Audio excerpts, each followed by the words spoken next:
Welcome to another episode of our newest series, South Carolina State Park's Journey Towards Integration.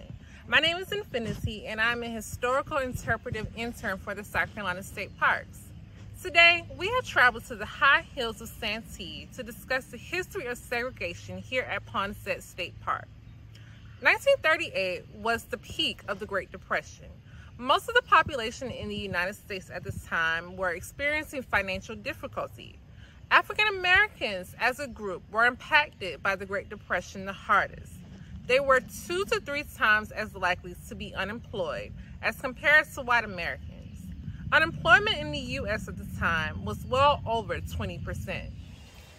As a part of President Franklin D. Roosevelt's New Deal program, he allowed the states to utilize emergency funding to establish necessary recreational areas. He created the Civilian Conservation Corps, or the CCC, which was responsible for providing a workforce and monetary resources.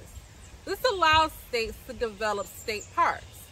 South Carolina managed to establish 16 state parks with the help of the CCC.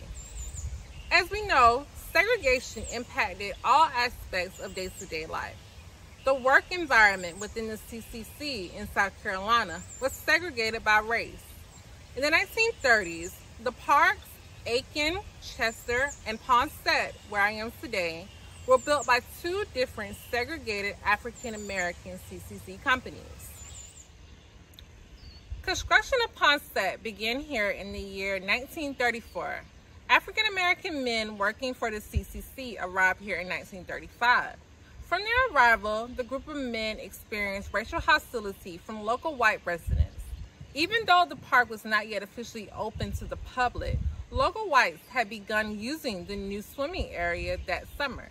The CCC had also been using the lake after hours, and park officials decided to close the park rather than allow integrated use.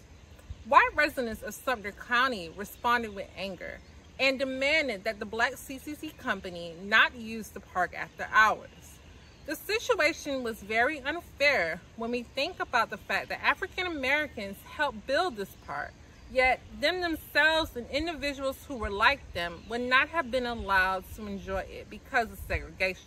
The men would only last here for 3 months before being transferred to another CCC camp at Chester County, largely because of white opposition.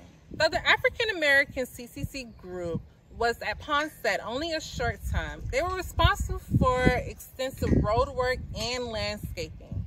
They also worked on the lookout shelter and the bathhouse, which is now the park office.